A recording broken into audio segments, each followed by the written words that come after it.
Well, hello everybody. Sorry I was away last Wednesday. Let's get to the live stream. I've had people say it was boring. I'm sorry. I was trying to interact with the people, but I think what I'll do is kind of get through all of the robot related stuff, and then we'll catch up on chat then, and maybe everyone can be happy about that. 2 weeks ago, 3 weeks if you follow me at locals, we did this figure. It's a nice little figure, IFEX-42 Iron Factory Heat Death. To transform them, I mean, the video is pretty clear, but I like going over the figure.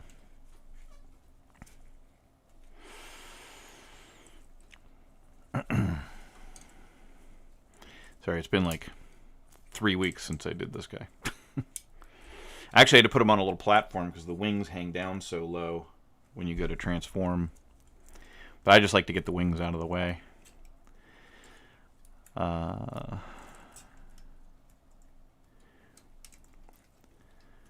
dragon arms are a little weird.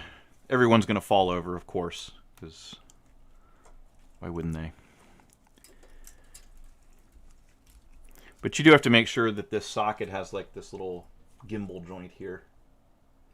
So you do want to just make sure that it's laid down all the way this way, and then when you put the arm away this way, that's about the right positioning for the arm to be kind of over his shoulders like that. But we're going to dragon mode, so we're just going to get everything out of the way. This is going to pop loose because it's a ball joint. Alright. One of the trickier things is you have to switch the positions of the wings and so the arms go back in robot mode, and they need to go past the wings. So you need to find a good time along the way to slip them past the wings. This is a good enough time for that. The head rotates around and goes away. The tail lifts up, and it's got a lot of joints, so organize it how you will. I find it's easier just to tilt this whole section. Has like a little hinge. It's not really necessary for the transformation, but it does kind of get everything out of the way for a minute. For just a minute, so that you can get some work done on the front end. We lift this up. The arm's a little weird after 3 weeks. I don't know if I'm going to remember off the top of my head, but we'll get there. So you have to lay this all the way down into the shoulder. So you're trying to bend the whole thing over like that. It's pretty clear in the video, but this is on a double joint, so you might think it's just a elbow joint, but there's actually an extra armature in there. So this is kind of robot mode positioning, like that. And then for dragon mode, you're lifting it up like this. The hand doesn't have to be rotated or anything, but you do have to lift up this little flap. It wasn't real clear in the video because it was kind of facing the camera when it goes away, and I'm sorry. And then you lift this out of the way, and the dragon head comes up, if I'm not mistaken.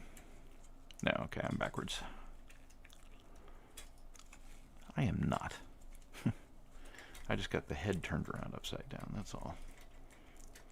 So it's like this. So you're trying to arrange the central bits, the arms, in this position. I'll freeze frame so you can compare yours.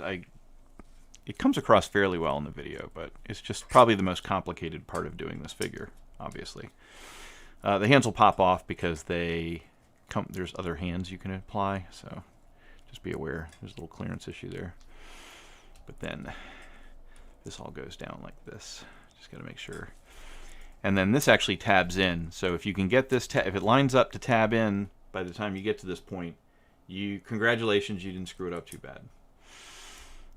This goes here, that goes there, and then you can bring down the chest a little bit. There's a bit more of a slope there, but that's the idea. The next trickiest part to do that I found kind of confusing in the directions, because there's very little clearance for it. You can do it without clearance issues, but we're trying to bring this out. You can see it's on like a L-shaped ball joint. And the goal here is, behind the legs it's hanging like this. But at this point, before you put the arms away or anything else, we're trying to bring this out. We're going to fold it about 45 degrees, and then it has to slip. Helps to tilt the wings a little bit, but you have to get it to slip on top of that bit right there. Super confusing in the directions. I don't think 2D directions.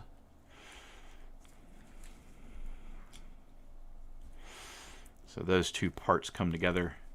It's kind of nice. It gives them butt flaps, which is cool, stylish. But also, it kind of covers up some of the mess there for dragon mode, which is cool. And then we bring this down, and then these tabs can be a little tight to tab in, but you can see there's a tab hole there and like a little tab there. And it just helps to, because this thing wants to flop back and forth. So it just kind of helps to hold it stable so it lines up with the tab. And even when you go to do the other side, you're just trying to make sure that everything stays stable so you can get the tab to go in. The first few times the tabs were ultra... Did I just do that off camera? I'm an idiot. I'm that guy. Unlike them, I'm going to go back and do it again.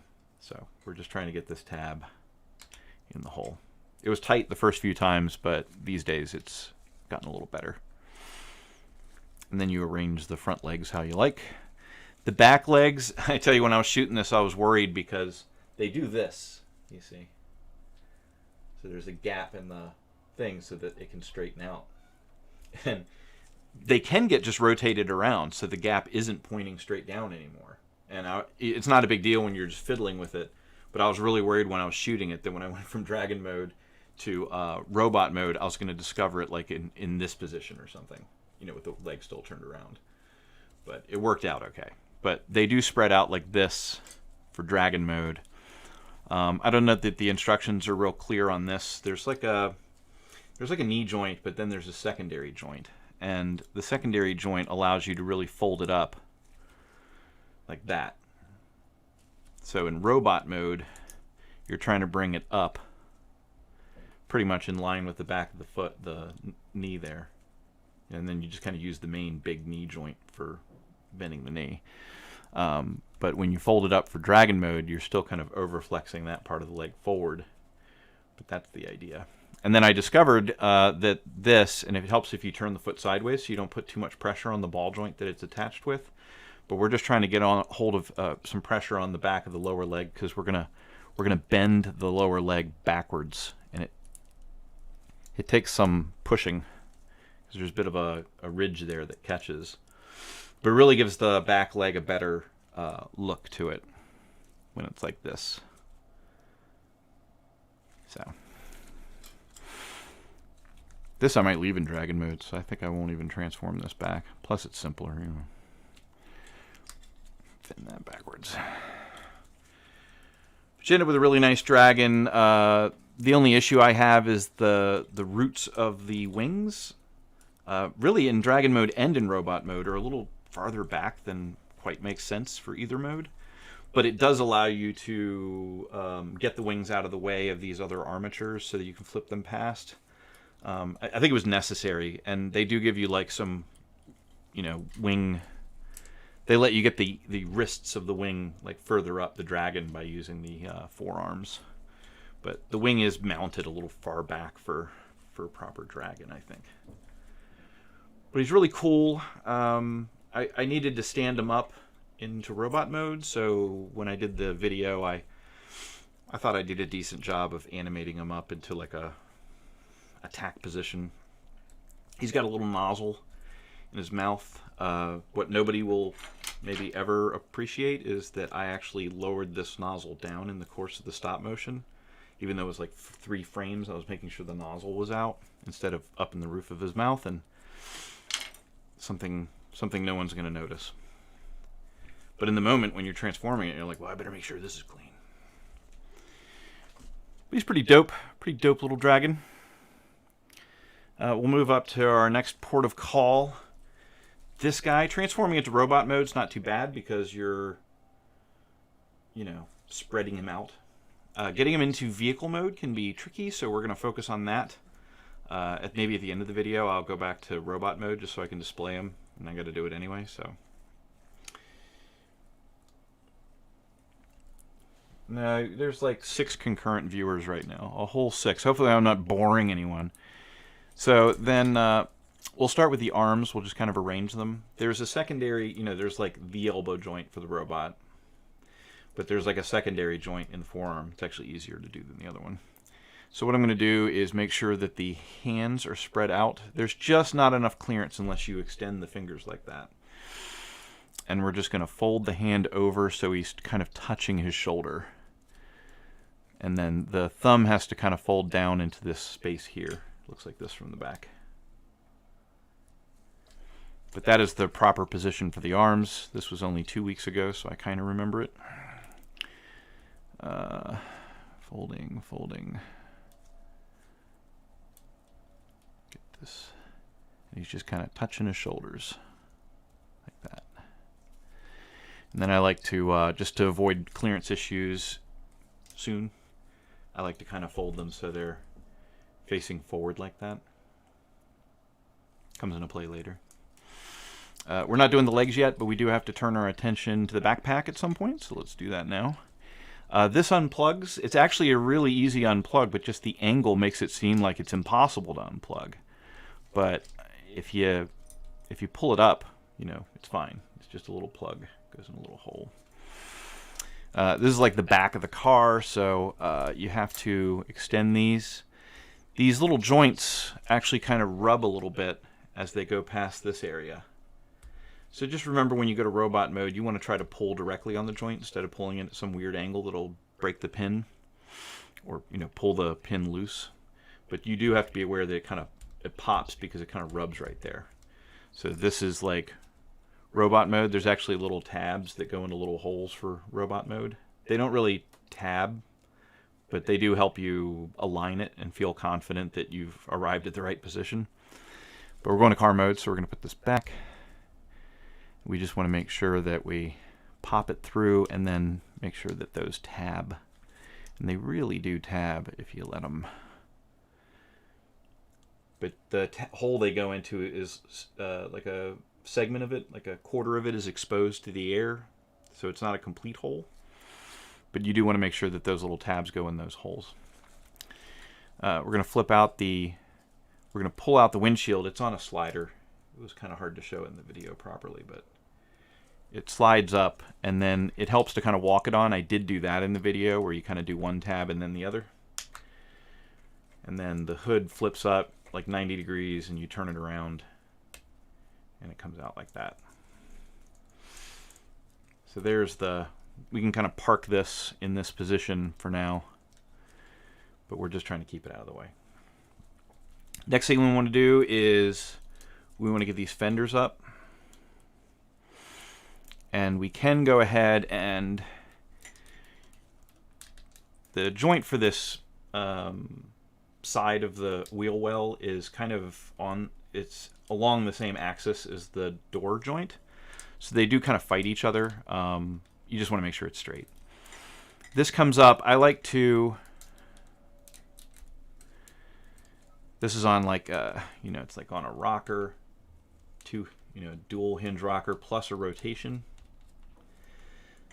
All you're trying to do though is you're trying to line this up.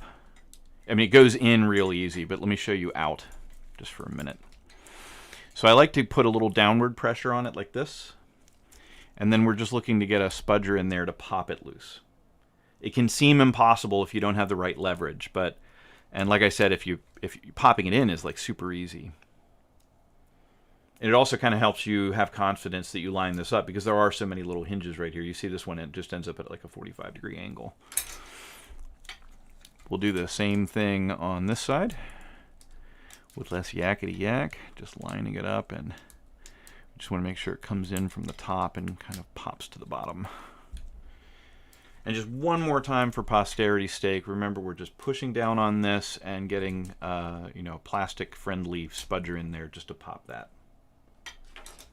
Super easy when you do it that way. It's all about leverage. Getting it in, pretty easy. All right. And we also want to make sure that we get this little ornament that covers up a hole in his chest. Otherwise it's kind of... He's pretty holy anyway, so I don't know why they bothered with it, but... it's in the way in car mode, so it has to be flipped out like that. All right, so everything we're doing is getting ready to perform like the big maneuver. The big maneuver involves these wheels that kind of peg in. The centers of the wheels peg into little pegs. You can see it shining there, right there. But the center of the wheel plugs into a peg. So, but the big maneuver is this, where you got to make sure his neck pieces are out of the way, but it flips around like that. So this is like one of the biggest chunks that moves. You have to get everything ready for that, so it takes a little parking. All right, so then we want to take these things with his head out of the way. And these are also on like a double rocker. And we're just moving them as far up as possible and making them as symmetrical as possible. And this one's a little too far. It is fiddly. But you pretty much want those two gray armatures to be straight up and down. And then we're going to get the windshield started to plug in. Again, this is something that's pretty easy if you do it right, and it seems like it can't be done if you do it wrong. But basically, you want to get this back tab first, and then the front tab kind of goes underneath. And I show that in the video, but it's like a very small detail. But back tab, front tab. And it just helps to do one side and then the other. If you're going back to robot mode, which we may not cover as closely, you just remember you pop the front end and the back end follows, and then your windshield is free. So that's the idea. But it's not hard at all if you get the back ones and then you kind of walk the front ones on. That does not want to go. Now it's going to be difficult, you know. Of course. Of course. There you go. You saw it though. It was like easy the first time I did it, and then everything went to hell. So I guess that's like a real world sort of thing, you know. But you're really trying to make sure these arms are up. Oh, and you have to make sure that these things and the forearms are flipped up. As far as I can tell, these things are just like the peg holes for the blades that you can attach to them, but they are so in the way when you're in car mode. They have to be like this. Let's continue stitching. If we go underneath, we can take the this part. You got to make sure this lays down. Got the wrong tool. This flipped up straight, and it should not be flipped up straight. It should be laying like that. It was in the way of the hood. That's why the hood was so hard to assemble just now, the second time. But we're flipping this up, and we're plugging these two pins in. And I just found, for the sake of amusement, that you could actually do this complicated little dance here with the hood already assembled. But it's on another double hinge rocker. But it just kind of goes away like that. It's kind of handy not to deal with those until you've got everything like locked in. The wheels are on a really elaborate little mechanism, probably just to give them some of the slack they need, like when they go to the middle. They plug in, so they gave a hinge just for plugging them in. That hinge isn't really used for any other time. Mine's actually starting to come loose. I'm not sure I can get at that screw. By the way, mine came with a screw missing and also a headlight missing. I'll show you the screw missing here in a minute. The headlight, I tried to fill it in with like that Bondic, like that clear, but it wasn't so clear. It's a yellowish clear. So it's not as good as the actual installed headlamp, but it wasn't terrible. I just despaired of ever getting the headlamp because it's just such a meaningless part, you know. And this is a KO, you know, like there's nobody behind this. But we do want to get the wheels up here out of the way, and then we just start flipping in the arms. I like to leave them out. It kind of keeps them out of the way of the legs for now, so we're just kind of doing that. But then the wheel comes around, and there's actually a little slot there you can see, and a tab. And real easy, it comes in and folds down, and you just make sure it kind of mates up with that tab. So it looks like this. It ends up sitting at a slight downward angle, or when you're upside down, or an upward angle in the car mode. But it goes like that. And we're just still kind of keeping the doors out of the way and shit. At some point, and there's not necessarily a best time to do this, but you do want to extend the hips up. So there's a, I couldn't get it across in the video very clearly, but this comes around. So the engine is on, I'll just do the engine hinge. The engine's on a hinge. And then of course the legs themselves are on the ball joint. So you're just kind of flipping that all the way around so that the hips sit higher. But going to car mode, you're extending it. Here's my missing screw, by the way. See, on this side there's 2 screws on the gray plate. And on this side, just didn't put that screw in. I don't know where you source screws like that. Just would seem impossible. Engineers pick them. You'd probably have to be an engineer to like pick the right one. But these are just kind of ornamental. They flip around and they tab in place. That's why it's not too big a deal. Fortunately, the joint actually sits on a little stem. And so for the purposes of stop motion or future ownership of this, it's not the end of the world. And once you tab it in, you don't have to think about that joint anymore. Then the wheels come down. I think they're maybe only supposed to go this far. If you notice on this thing, it kind of matches the shape of the wheel right there. But like I said, I like the wheel to be a little higher up, so it doesn't really match anymore at that point, but it does get the wheel kind of more on the hip. That's just an aesthetic choice. But we do bring the wheel down. There is a button, like a tab here that's used for stitching together car mode, but it also seems to kind of catch in this hole when you angle the wheel well there. So there is that. And this is actually on another transport linkage, but it's an incredibly short. Do you see that little gray? You see this gray bit here? Right there? That is a tiny transport linkage. So there's like a fulcrum here, and then you can see the screw for the other fulcrum there. It's just nuts. You want to straighten that out for car mode. Straighten it out sideways. So it goes straight out sideways. But for robot mode, you're compressing it inward, and then you're getting that little tab to kind of catch in front of his leg. But we're gonna drag it out sideways, and then we'll do the same thing for this one real quick.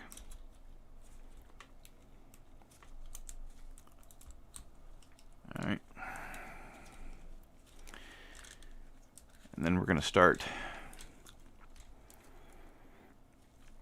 So the legs, when you're in car mode, they should end up pretty much like this, and you end up folding this part here, so it ends up like this in car mode. But you can't see that anymore once you really start getting into car mode, so just be aware of these joints and how they operate. I do like to go ahead and kind of put it like that, with the feet sticking out 90 degrees from what's going to be the bottom. See? But that's the idea. I'm just kind of folding those up. And then we can bring the legs around here. And this, you just want to make sure that this rotation hinge can be kind of vertical almost. So you just want to make sure that you flatten it out before you go trying to rotate it, or otherwise you're going to like explode it.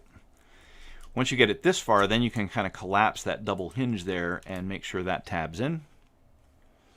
So we're stitching a little further now. The legs are tricky. You want to make sure they end up on top here, and you want to make sure that they tab in.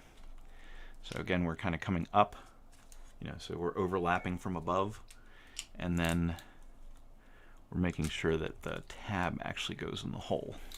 Let's try it from this angle.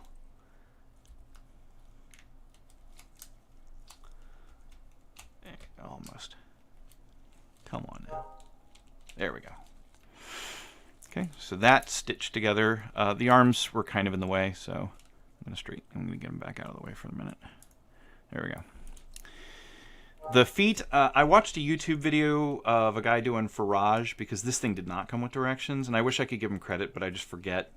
It was not someone I usually see. It was just me looking for a Firage video. But he made a really good point. And if you're him, you'll know who you are, because it was your point. But he was observing that, like the feet, you might be tempted to kind of collapse them together like this. But he actually found, and he's right, if you leave this one goes almost vertical, and this one kind of goes out to the side. So the center one goes almost vertical, and the one further out goes kind of 45 degrees. And he's right, because when you fold this down, and you want to make sure you fold it at the knee. Remember that those other joints are lined up here now. But that's what gets that hinge far enough forward that when you fold it down, there's still room for the back of the car. But you can see here that this one ends up kind of like there, and that one kind of ends up out there, and it does make it a lot flatter. He is not wrong. So we're going to do the same thing over here. We're just making sure we fold at the knee joint. This I forgot to push forward. There we go. That's why. So you can see how it's supposed to go in according to that logic. Kind of like that. And then you can take the back end and make sure it collapses, like on the double hinge there. Make sure oh, I forgot a step. The toes will stick out too far if you don't go ahead and fold them 90 degrees flat. There's still something that protrudes, but it doesn't protrude as far as the toes. Now there's room to collapse this up and make sure it tabs in on either side. And I swear there's a little burr on the back of the windshield that kind of catches on this thing. So you can kind of tab them in and then push that burr in and it'll pop. All right, so now we're going to put the arms in. They go in like this. There's, two hinges here. There's like the ball joint for the shoulder and another armature. And so you're just trying to flatten that armature and get these tucked away. You can see this would totally get in the way if it wasn't already flipped up. Getting the arms out isn't that bad. You might think it's like impossible, but you can just go ahead and try to do the legs first, or you can just, the very tip of the arm there, you're just trying to lift the whole thing up. So you get a little resistance at the shoulder because you're not trying to move that joint just yet, and you're just kind of like accordioning it up, and then you can get the arms out of the way. But it really helps to have the arms out of the way to get everything else lined up properly. So we put the arms away now that we can.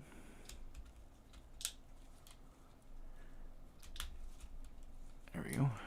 The arms aren't really part of the car's structure, so we're getting them out of the way is sufficient. The stupid finger curled up. There we go.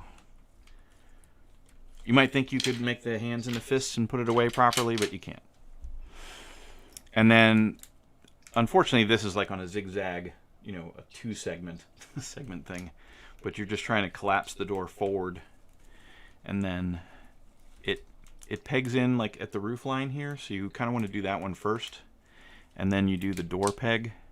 And if you need to, you put something flat under here to kind of give it some resistance. But it pegs together pretty good. For a KO, so the top of the door and then the side of the door. There we go. And for example, I can tell you from personal experience, if you find the front seam of the windshield is like lifted when you get this far, and it's, you can't get it flat and get it to clip down. There's like, like a big gap right there. The reason for that is you forgot to do these gray things. Because when they're flipped the other way around, it just pushes everything too far forward, and it pushes up, so you get a gap there. So the only way the arms sit flat enough is if you, but that was from personal experience. But he's pretty cool. It's a busy week. I have one more thing to go over, and I'm dreading this one. But one of my fans, let me find his name real quick. His name was Retro X Taro. He says, I'm 11 years old, and I got this for Christmas. And he goes on to say that he has a lot of trouble stitching it together in truck mode. So Retro X Taro, this is for you. So here I've transformed him most of the way, and we'll go over some of the stuff. Everything's black on black on black, so I'm gonna pop the exposure up a little bit just to make it real clear. So some things we have to be aware of. One is that the arm has a second click hinge here. So here's like the main one that you see that I manipulate in my video. But there is a second hinge, and if you've manipulated that hinge, you'll find that nothing lines up properly. It needs to be like this is like this click is like almost vertical. I guess one more is kind of past vertical, but that's too far.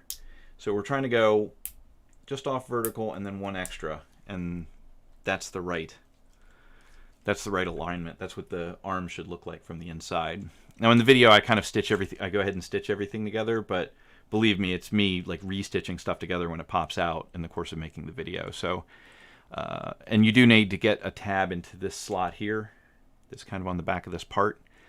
So you're going to want to do the windows last. So just leave them free. But I feel like this one is just shy of, maybe one more. Yeah. And you can generally tell if it's on the right track because you can kind of test fit the windows.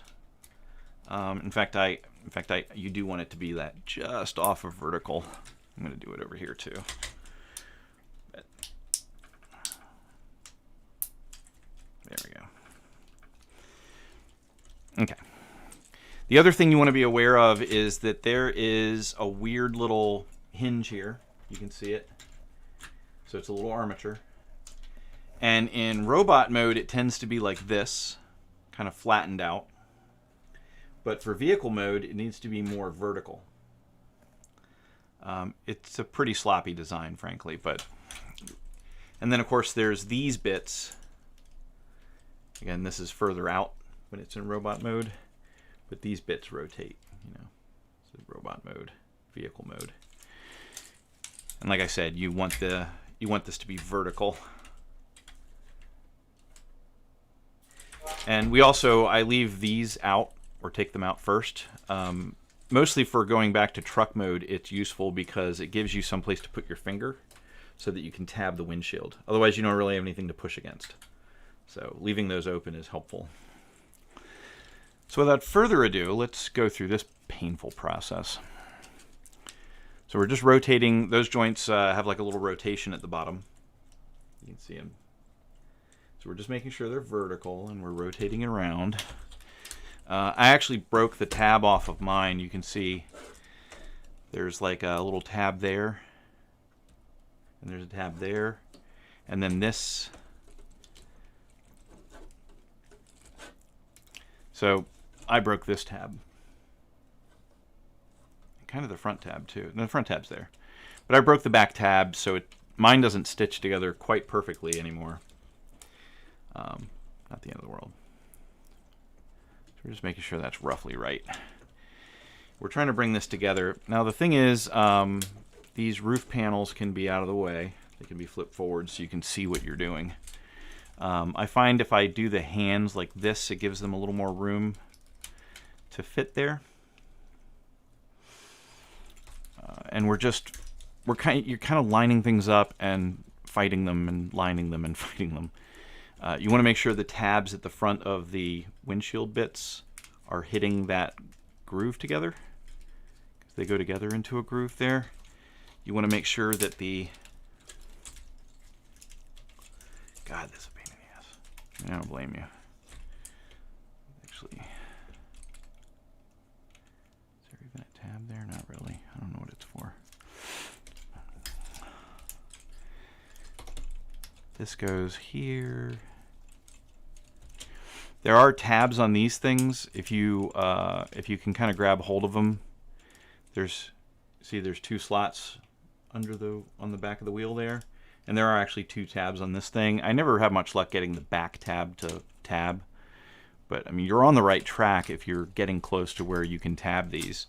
Just expect to maybe tab them and then have to tab them again when you go to do the top, and you know.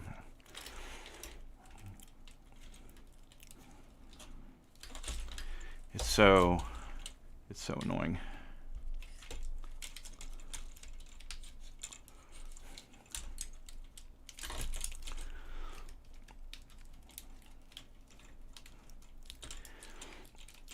The main thing is you're trying to manipulate these bits so they stop kind of smushing up inside. You're trying to get them to spread and be out.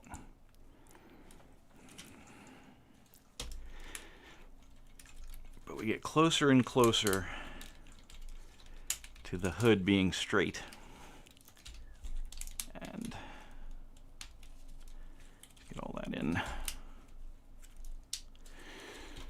that's pretty close to where we're trying to get to. Again, just everything, you bump everything and everything ends up misaligned as you go along, but your primary goal is to just get the front of the bumper lined up and keep fighting these outward. You can eventually start to plug in the wheels just to check the alignment, but until, like, the very last thing you're going to do is plug the damn wheels back in. So it is what it is. But if you can get that back tab to plug, it probably helps keep it aligned better. We're making sure the hands go inside, one of these forward, one of these back, so they don't collide. So we're getting closer and closer and closer. I'm getting my finger under the hood so that I can tab the back end of the far side of the windshield. And on this side, get my finger in there so I can line this up. I can tab both parts of the windshield and just keep fighting it. This is such a pain in the ass. I hate this guy. I don't blame you for being upset about it's like, will it ever be in robot mode? I don't know. Generally, if it's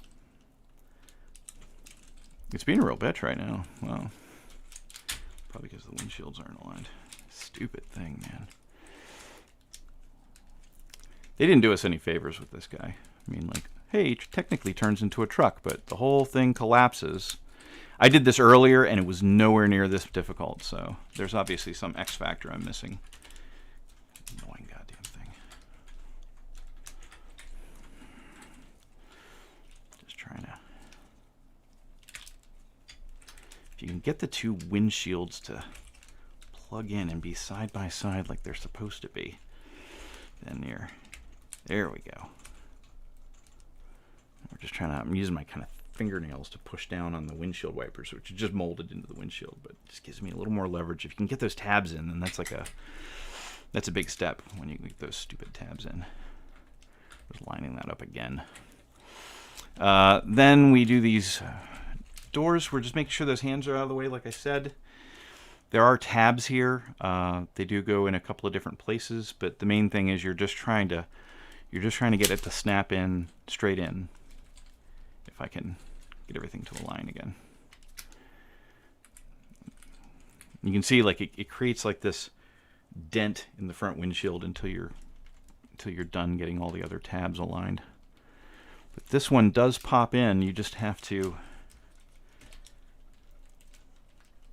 get it to do it. I'll try the other one first.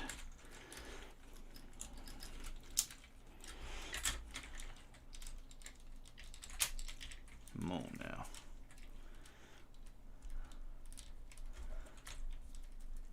Get this out of the way just so I can push directly on it. But see, it's supposed to tab in like that. So until you achieve that, you haven't gotten there. You also want to make sure that the front, in fact, see, I did it too soon. Sorry. You want to make sure this front tab in front of the rear view mirror gets applied into the hole it's supposed to be in before before you tab in the back. I'm just doing one at a time just so I don't push on anything extraneous. I just want to push straight across like this. And then when I do the other one, I do the front tab. You're just kind of pushing it back. There we go. So it looks like that. And then, again, pushing it. I recall this one being the tighter one. It just goes right in. So you want to make sure those are nice and flat. And then you can flip down the sides of the truck. And there is a tab here, right there on the back of the truck. And it goes into the slot that you can see there. I'm not quite sure what happens to the front. Not much. Oh, there's like a little bit of a pin catch here. So there's a pin catch there and then like a shaped pin there, so it catches there. But we do the back. Make sure it goes in. Get the pin catch in the front. Same thing over here. We're gonna, and it's one of those things where if you fold the one hinge on the door first, it binds. So you just want to make sure you fold the further out hinge first and not this way. You want to make sure that goes first. But we're getting the back tab and then the front pin catch. It's starting to square out the wheels now. These, you want to weave them together. Getting them apart can be a little pain in the ass, but just remember you want to bend it in to get them to release. Not too bad. And consequently, you want to kind of bend them to get them to catch. But then you can lower the roof. The roof isn't really too structural, but it does tab on the back, if you can get it to. There we go. So it sits like that. And then perhaps one of the last things you do is I spread the wheels out, I manipulate this bit, and I get the damn wheel to plug in. This one stayed in, blessedly. We can fold this and put it away, because we don't need our finger holes anymore. And then if yours isn't mine where the tab on the one side broke, because there's always a little bit of a gap there now. But that's how you stitch them together. It's not fun. All of these MPM figures, I reckon they're more designed around the idea of being like display it in robot mode. They come in robot mode. You display them in robot mode. It's almost like they don't really want you to transform them. They certainly don't want you to be happy when you're done transforming them. So,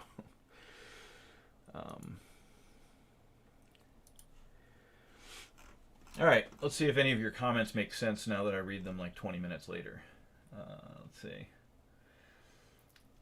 I hope you had a good Christmas. I had a good Christmas. I just got this guy, and I had to fix him.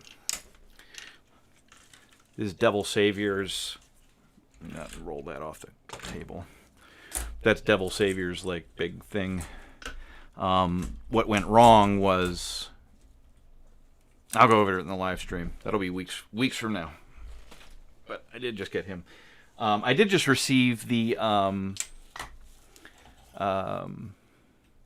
TFC's like J20, that like fighter jet, kind of looks like a Macross jet, and boy is that thing cool. And I just shot and posted to locals yesterday MP51 RC, so her video will come up on YouTube this Sunday.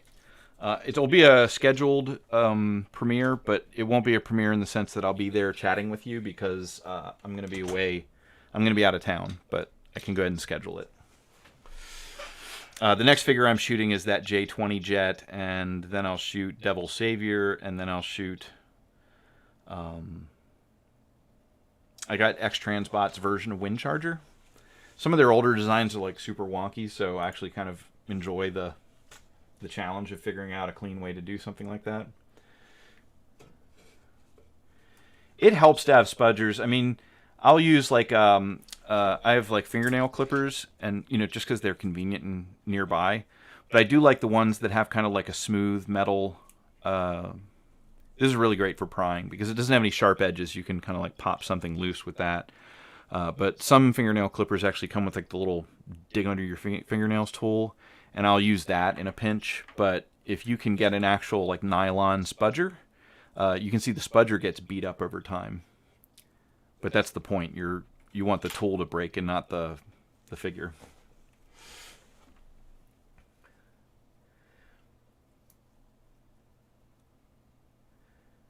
I missed Kristen Steffen, but see you later, buddy. I use one from DX9. If you're going to transform to robot mode, do a comparison next to Nice-C, please. It's good looking Ferrari mod. Nice-C? I mean, Nice-C's a really tall robot. She's not really, like, I don't know. This is Nice-C. I guess she's just kind of lanky. I think of her as tall. But that's Nice-C against MP. I mean, Nice-C was like the girl that got invited to like all the parties. What's the most complex figure I own? I figure one of the most complex is my favorite figure, which is the G Creations Ultra Maximus. The name sounds like Ultra Magnus, but it's not at all Ultra Magnus. It's IDW Optimus Prime. But that figure is just amazing, amazingly complicated. It seems silly, almost complicated, but the way they move around the flat pieces of that big box cab, and you end up with a robot with like a wasp waist and just no evidence of big flat spaces. I don't know. It's a miraculous figure. It's got a lot of interesting complexity to it, but I can see where people would have broken it, and because it's got weak points. No stress marks or anything, but if I bent something the wrong way, if you bend something the wrong way on that figure, you're gonna break it. You have to really understand like where all the armatures and stuff are to avoid breaking it. Oh, that's MPM Ironhide. Studio Series is not that awful to put together. And someone answered that. Okay. Devil Savior Mixmaster, that was maybe the most pointlessly complex figure I've ever dealt with. Yeah, I mean, the clearance issues on that are pretty extreme. So you got me there. That's, you know, Devil Savior Split is but in an awful way. It's like unnecessarily stupid, complicated. I like the Transcraft Bumblebee, but there sure are a lot of like hinge lumps that are left over in vehicle mode. So it's definitely not designed for vehicle mode, but it does some really clever transformation. I like it. I'll probably pick that up if I see it. I already got that Transform Element one, which I think is really nice, and it doesn't have like hinge lumps all over it. So it has that going for it. It's a cleaner vehicle mode.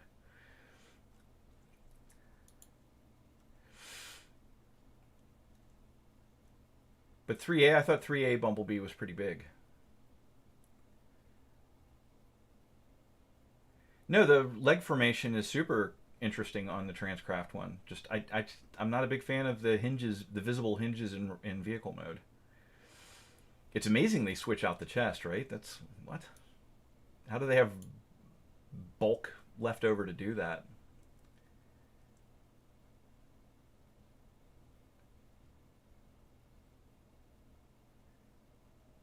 I like the MPRC. I mean, the proportions are... I mean, people complain about the proportions being janky, but the chest is actually lined up where a normal human being's chest would be in the first place. So people say it's like a granny, but it's not wrong in terms of like the drop from the shoulder to the furthest extent of the chest.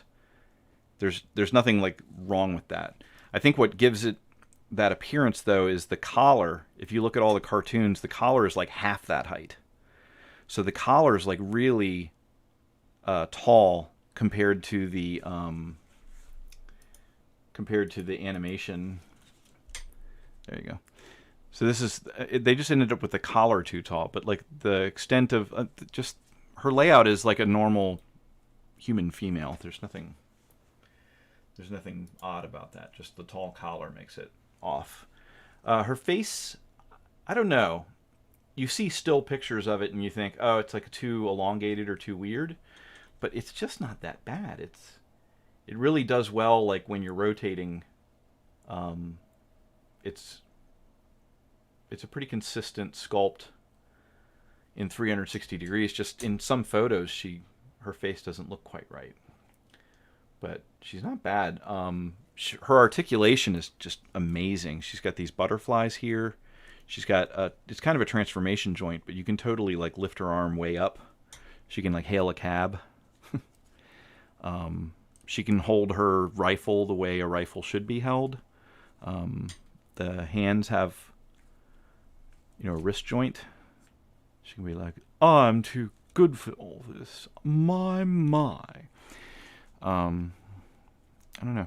Her thumb's a little wonky because, it like ends up in a weird shape. But it does support her. It gets across her fingers for a nice fist. So she does do a nice fist. But just the thumb's kind of fixed in that position. I wish they could have figured out some way to have like a rotation joint there, but it would have added to the complexity and, pretty small joint at that point. Pretty small armature. But I like her. She does this cool thing where when you're transforming the legs, ended with some schmutz on there. When you transform the legs, you can see it gets rid of that panel, and so the leg can actually fit up in that position. So it's like an automorph sort of thing, but there's like a gap on the inside of her thigh that disappears when you extend it. And the backpack's not too bad, considering. I mean, the cartoon design for her didn't do any favors to anyone trying to make a toy of it, because, you know, everyone else got to have blocky legs, but for some reason she's got to be like this slender Princess Leia type. And how the hell do you turn that into a car? And the answer is you end up with a lot of backpack. But the backpack packs up pretty well and sticks out over her shoulder an appropriate amount, I suppose. From most angles, it's not too horribly apparent, but of course from the side you get like, whoa, that's a lot of backpack. From the back, it's not too bad. I don't know why they had all these like ugly gray flats kind of stored there, but what are you gonna do? The backpack's pretty filled. There's not much space inside there at this point. It packs up pretty tight.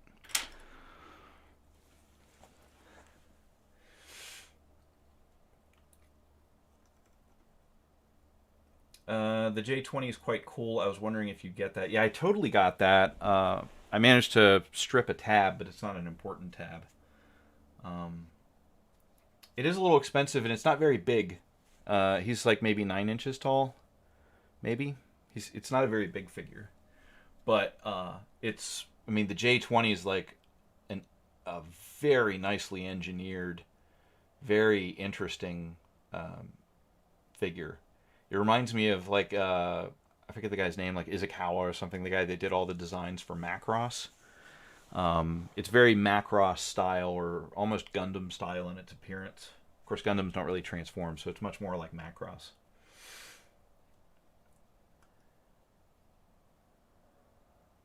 RC as a 3-wheeler when hashtag? I don't know.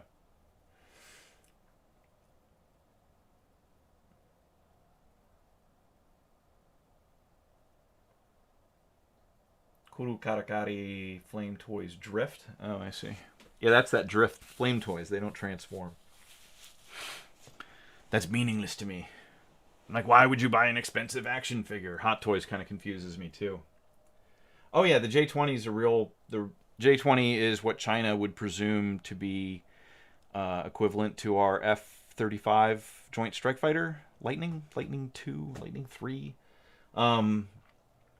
I kind of, you know, dived into YouTube videos about the J20, and the consensus seems to be that it's probably not as stealthy as the F-35, but it probably has like a longer range at full stealth. I mean, every plane can carry external tanks to extend range, but then you're not a stealth fighter at all. And it can carry more armament. It can carry more missiles. It's kind of a long jet, so it has like a big missile bay in it. It's apparently primarily designed to like be a defense jet, like a, you know, standoff, try to take out AWACS or tankers or anything that's not a fighter. But it's kind of a cool looking jet. It's got an awful lot of wings and canards. It's got the front canards, and it's got you know, vertical, or you know, what do you call them? Keel winglets that hang down in the back, in addition to the wings that stick up in the back. And so, you know, looking from the front, you have like, you know, the wings, and then you have the canards, and then you have winglets hanging down, and then the vertical fins up. I gotta wonder, without some sort of fancy material science, how does that thing not reflect radar signals? Because it's just got flat shit all over the place.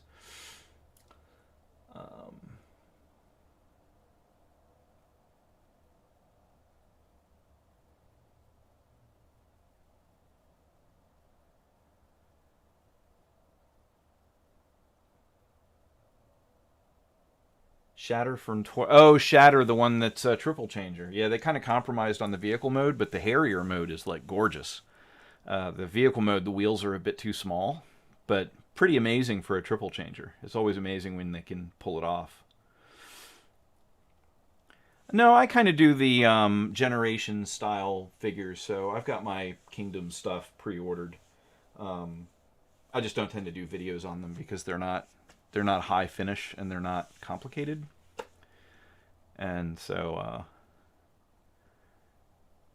I don't know. I don't know if people would be excited to see a figure transforming on screen that they already know how to transform and they already own, or if it's more interesting for people to see figures that they maybe don't have a chance to own or are very complicated, and so you get collectors that are maybe afraid to touch them, and maybe a good video manual is useful for them.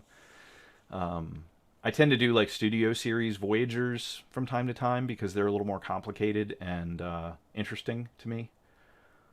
I don't tend to do deluxes a lot, even if they're complicated, just because they're so small it's hard to like handle them.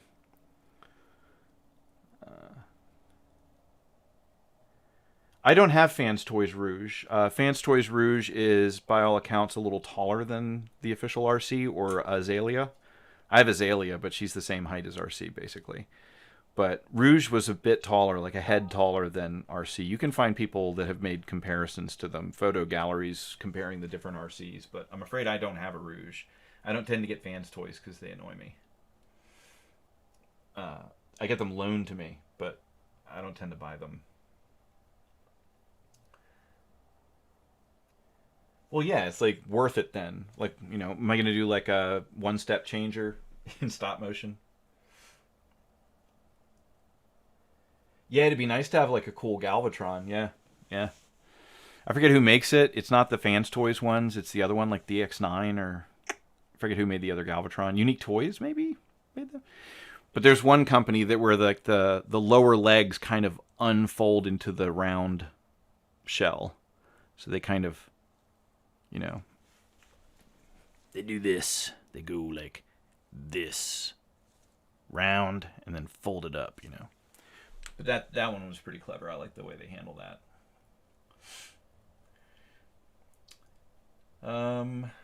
Boy, this is a long one today, almost an hour. Yeah, I think it was Unique Toys. I've thought about getting it, but it's actually not too cheap on the secondary market, like on eBay. Maybe they'll go back to the well and re-release it at some point. I don't know. I don't know if Unique Toys is in trouble or if they're like laying low, because they, God bless them, they were right in. I feel like Unique Toys was like in Hasbro's lane a little bit, so Hasbro's maybe kind of come after them a little more than other third-party figures, because Hasbro is in the business of producing, you know, their main U.S. market is like the movie MPM, at least when it comes to masterpiece style figures. And so Unique Toys was kind of riding in their lane. They were avoiding Hasbro for the most part because they were doing like later movie figures, so they weren't doing like figures from the first movie like at the same time, because that would definitely have pissed Hasbro off. But I feel like Unique Toys is kind of like laying low or something. Like, I know they had that movie Galvatron, the Galvatron that turns into like a, you know, a fancy schmancy tractor trailer, just like you expect Galvatron to. The one that transformed by just simply coming apart into pixels, coming back together again, just embarrassing. But I know they had that in the works. It looked like a real piece of magic, so I hope it gets a chance to come out. But I feel like they're laying low. I feel like they don't want to cause no trouble. So I don't know what their story is. Might just yet ultimately end up with that Galvatron figure coming out under a different name, but we'll know it when we see it.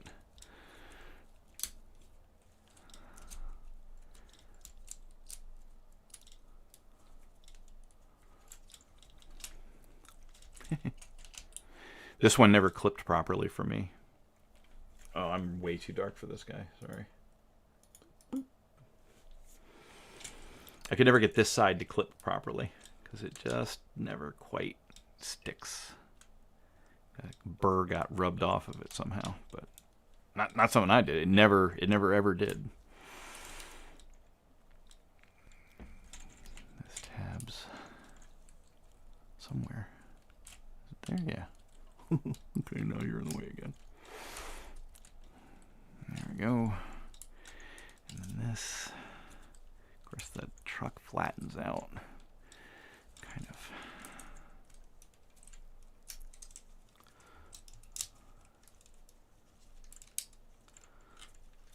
this isn't tabbed in because it never does.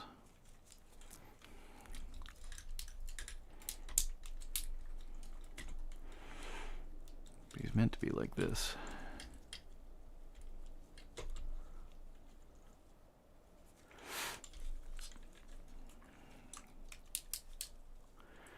This flips up and goes to the inside and then translates upwards. And then this flips around and ends up under the arm. This flips up. What was I saying? Unique toys. I hope that Galvatron comes out. I like everything they do. I know their design approach anywhere. So if they end up like trading under a different name or that design group goes to a different company, I'd like to think that I'd be like, oh, there's my boys, you know. So really good designers, really good work they were doing.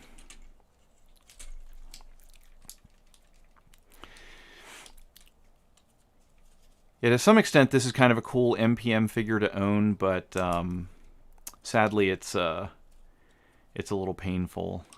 How does this go away? What am I doing? What am I doing wrong? I feel like this is supposed to. How does it go? Does it go all the way? Oh, okay. Yeah.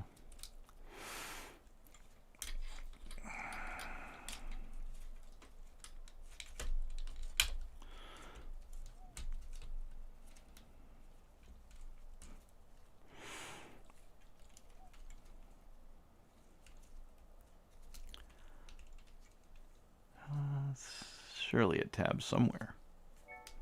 Am I wrong?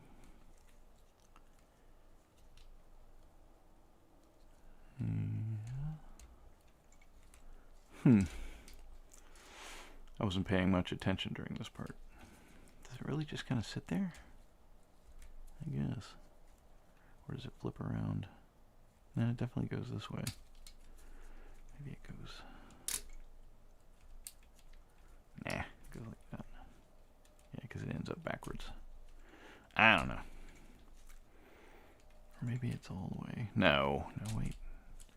You'd think these were supposed to stick up. What did I do wrong? What did I do? I'm going to look at my own video.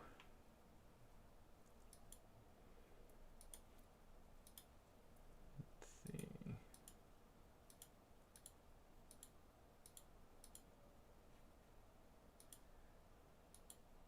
Yeah.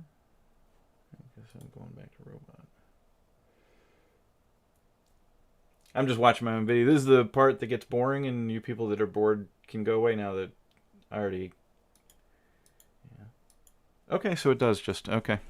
Alright, whatever.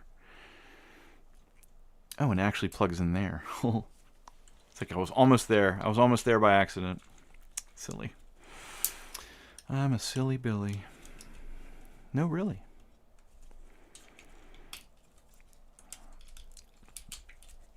I feel like I wandered away from the live chat. Well, the KOs were definitely in Hasbro's lane.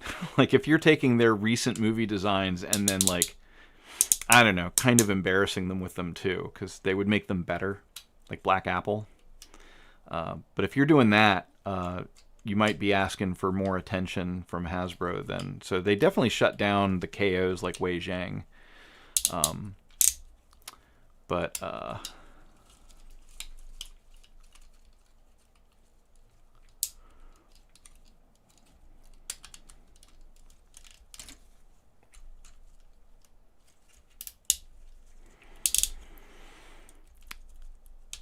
some people were speculating that like Fans Toys got beat up a little bit. I mean, Fans Toys was kind of in the Hasbro lane, but I don't feel like Hasbro is quite as jealous about the G1 MPs. Although, I don't know, now that Hasbro is starting to offer those in like the Pulse store, maybe they're going to be a little more uptight about it. But they were definitely getting uptight about the MPM style figures because they were like, whoa, dudes. You might be staying with different movies than we're currently doing, but we don't need you diluting our market later when we decide to do our figures. It's a shame, though, because like DX9, which recently just kind of gave up or stopped trading, they made one of the best MPM style figures ever in the form of Lahir.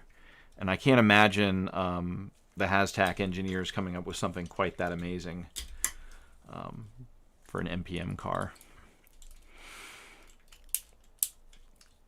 It'd be nice to think they could, but I don't think they could. I am skeptical. This guy really skipped arm day, you know.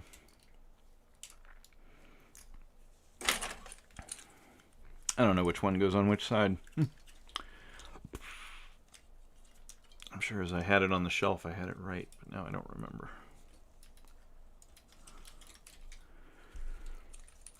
Were his arms that skinny in the movie? Like, for real?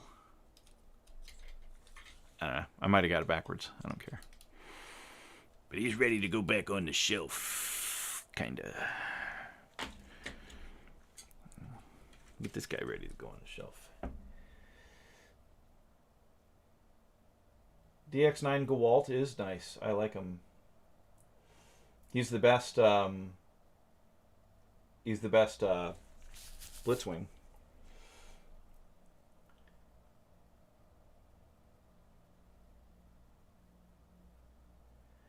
Yeah, I mean, these Chinese companies will tend to just like the you saw it with the KO companies had a tendency to just kind of like they would just change names and then they would just be right back. So I would expect even the KOs to be back in business. They'll just crop up whenever they can.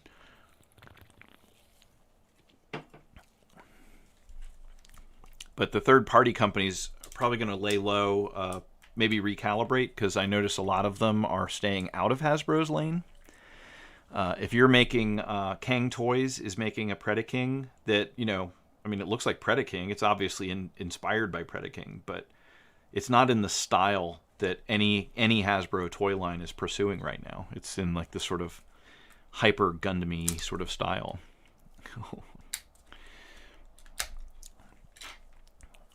And some of the recent announcements are in that sort of style. Like Iron Factory's doing like all its figures with like this super stylized samurai look. So I think third party will still exist. We just will get less stuff that's maybe less G1. And frankly, most of us have kind of filled out our G1 masterpiece collections with the third party figures already. We're kind of waiting for Takara to do their version of things, but G1's kind of used up. I know some of you are going to have some favorite character or figure that they haven't gotten, nobody's gotten around to producing yet, but the third-party companies are probably going to just have to kind of do their own style and do their own approach. It's fine.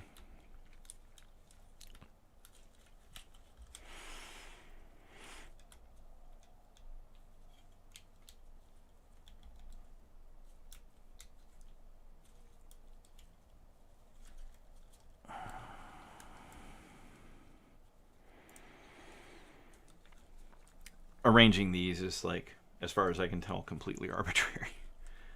He almost comes out orange at this exposure level, which is interesting. Keep that out for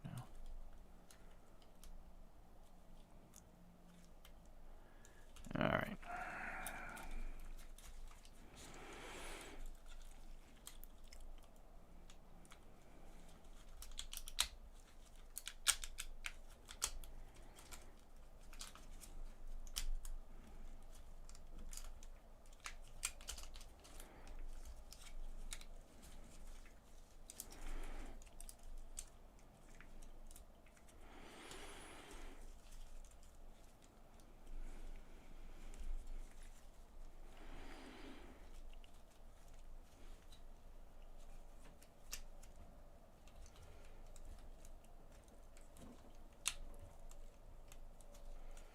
Here is amazing. Totally agree with you. It's unfortunate. I think the reason they were having issues and felt the need to close because the Transformer fandom doesn't care all that much about engineering. Maybe. I mean, Fans Toys kind of, you know, their shtick is that it looks really good in robot mode and it looks really close in vehicle mode, and we don't care if the engineering in between is elegant.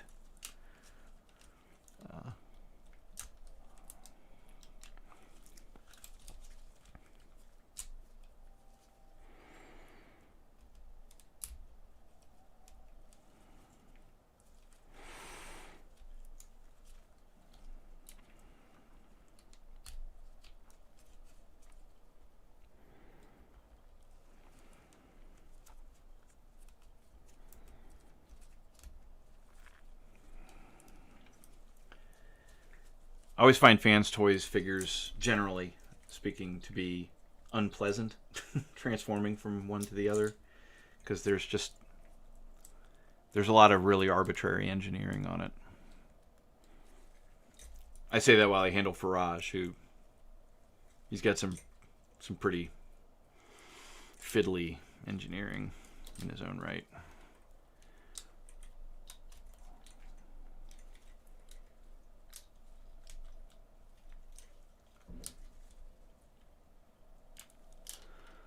Yeah, I don't know. Lahir would have sold a lot more than it did if people appreciated engineering. I appreciate engineering. I get something like Lahir and I'm like, oh, it's like magic. It's gold. Best figure. But people don't tend not to care.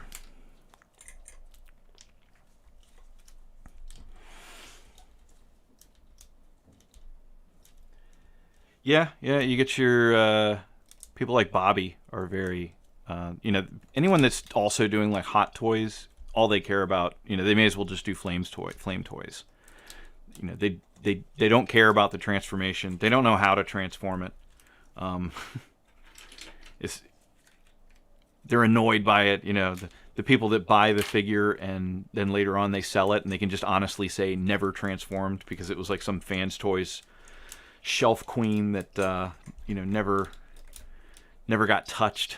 You know, it came in robot mode. They kept it in robot mode. They never even considered transforming because they could scratch the paint. So I don't know. There are those fans.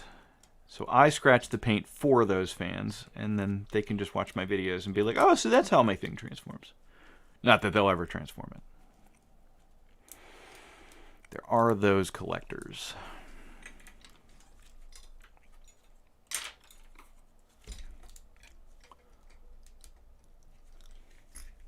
The other blade was better.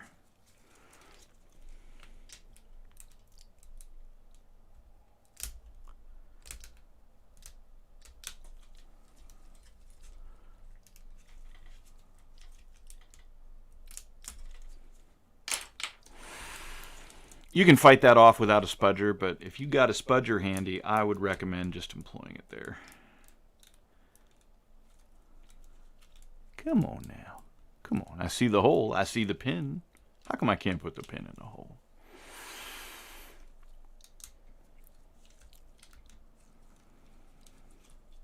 I'm going to go ahead and do the arms now because I don't care. I'm a rebel.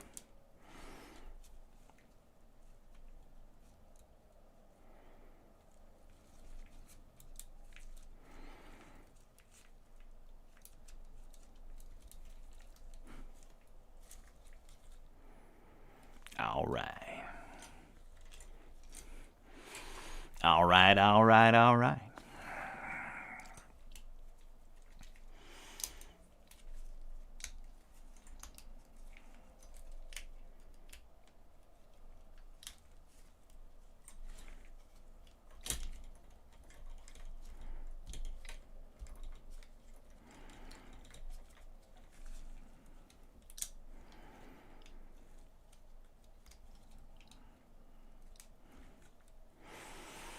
And there we go.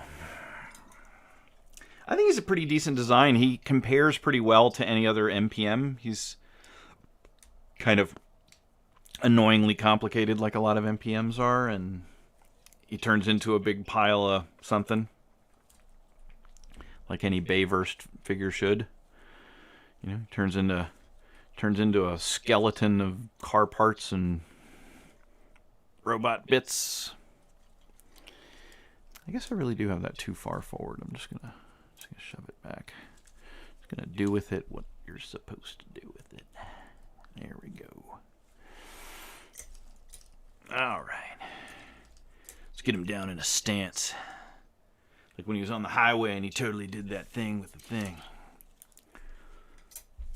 See, this is the pretty side. Okay. He comes with like some arm extendy things, like, you know, he launched his arms or something in the movie. I don't care. But he did come with them if you're curious. I think they're downstairs somewhere. I never even thought about hooking them up because I don't care. Won't he look nice on the old MPM shelf? Yes, indeed. All right. I'm going to keep him in dragon mode. He's going to be a desk toy. I like having a desk toy, you know. The exposure is really different today for some reason. Usually I can turn it down to like 9, but are both these lights working? Yep. Just weird. Weird. Because usually I can turn it a lot lower.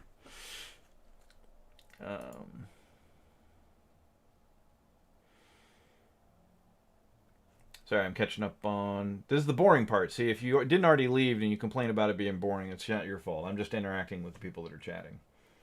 Mostly I interact with Max Mox. This is just for Max Mox and some of the other guys now.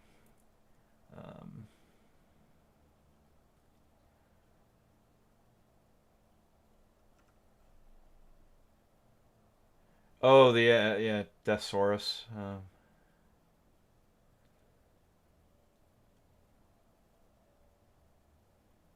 I got Bad Cube Steamroll for Christmas. Did you use my video? Because I did a video for Steamroll. I think it's a pretty clever design. I like it. I just didn't like the face. You know? Like, I would have maybe pulled the trigger on that figure for myself. I just couldn't quite like the face. It wasn't quite Sideswipe. But the engineering is, like, super clever. I was really proud of myself on that stop motion when I kind of assembled the shoulder out of those little panels, and I just went ahead and did both sides at the same time, even though the other one was kind of in the background because like the figure was angled. Okay, the figure was kind of angled like this at the time, and I did one shoulder like that was in the foreground, but I did the other one in the background like at the same time just to show off. And I'm not sure anyone even noticed me doing that. But those were fun to shoot. I always like Bad Cube figures for that reason, because they're kind of silly complicated, but the clearances aren't too bad on them. They do pretty good figures.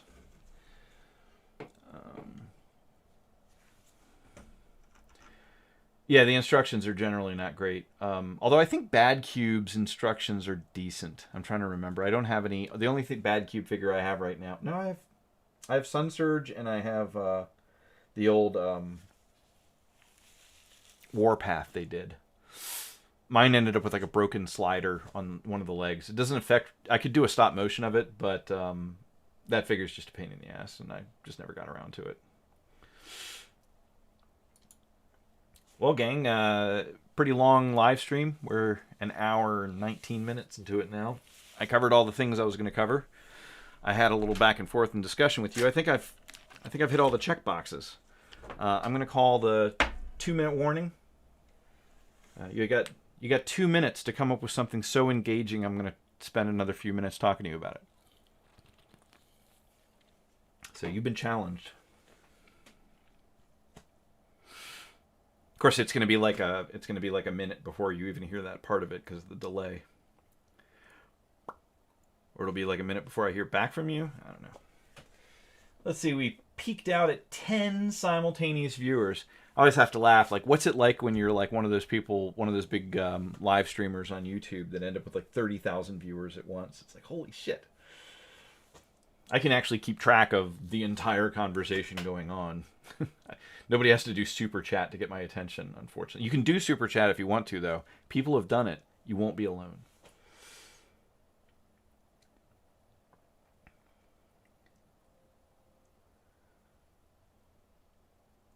Yeah, everything's very well engineered. Bad Cube does a pretty good job. Their figures have like weird... You have to kind of do these weird little dances. I remember Sun Surge, you had to kind of dance the parts around to make sure the clearances stayed clear. But they have good engineering. I like those guys. I'm not sure where they went. You don't hear much from Bad Cube anymore. Are they dead? Is Bad Cube dead? I don't remember. I haven't seen anything from them in like a year, so maybe they're dead. Kind of goes back to your other point that like it's really nicely engineered, so naturally it doesn't sell well because it didn't have the paint and it didn't have the something or else. I like to transform the figures, so I've never been all that obsessed with like the paint job or anything like that, which is probably why I don't see the appeal personally for fans toys. Fans toys aren't for me. They're for people that like to never transform their figure. But just to know that like theoretically it does transform, just in the most annoying way possible. You know, fans toys designers always like, oh, we forgot this panel. Well, just put it on a chain. Put it on like a piece of string that's glued on each end, and it counts. It's still a transformer.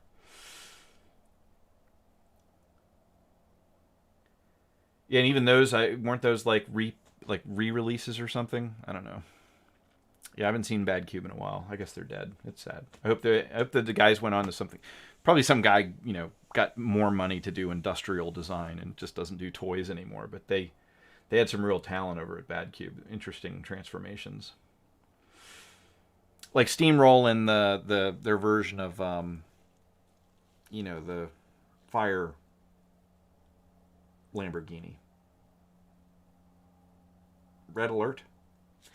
Both of those, it was interesting that the arms kind of transformed differently for each of them, so they weren't exactly identical, which was surprising. I was expecting them to be identical. Chosen Prime had sent them to me, and I was like, why do you send me both of these? It's just like the same robot. And I was like, oh, they're very different. There's a lot of differences. But I love how like you swap out like the big wider like car, you know, hood for a narrower hood for the robot mode. So I thought that was really clever. Like you had this big wider, the front end of the car was wide, and then by the time you're done, you've got like a narrower panel that's been substituted so that the front of the car is narrower. Pretty clever. I like that. That was exciting for me. There's a delay on my video, so now I'm watching myself do the hand gestures. It seems really goofy out of context. Maybe it's really goofy anyway. I don't know. The reason I like transformation because it feels like MP. Yeah. All right, gang. It's been great hanging out with you. For the people that like to watch regular videos, hopefully they've already left. The people that claim that my live streams are boring, I cranked right through the robots so that nobody had to be bored, and then I talked with you guys on the live stream. I think I did everything I needed to do. So this Sunday, this will be scheduled to play, but it won't be a live premiere, so you'll just have to comment on it like regularly, like an animal. And then probably Saturday, I'm going to post my next locals video, which will be the J20 jet, so you can expect that the following Sunday on YouTube. And if you're really curious to see it, and you want to spend a whole $2 freaking, then you can see it a week early on locals, and you can have those bragging rights. You can be like, I support that guy. 1/150th of that robot he just bought came from my money. You know, I don't know. I'd love to buy some fancy motion control equipment, but I can't do that if I don't raise a little funding. So that's why I have a locals account, and I got to do something special for people that actually choose to pay for it. And so they get the video first. So RC is on locals right now, and it costs you $2 for like a month. You have 4 videos for $2. It's like 50 cents a video. And there's like no commercials. Like I get 50 cents for you watching the video, basically. Anyway, think about it. Otherwise, have a good new year. Hopefully 2021 can be a little more sane. Who can say? Everybody stay safe and do something nice for somebody. I don't know. I don't know what I'm supposed to say at the end of a video. I should have like some cool sign-off thing. Like, you know, let's get the Moxie doing. Yeah, I don't know. I got nothing. I'm just going to stop streaming right now.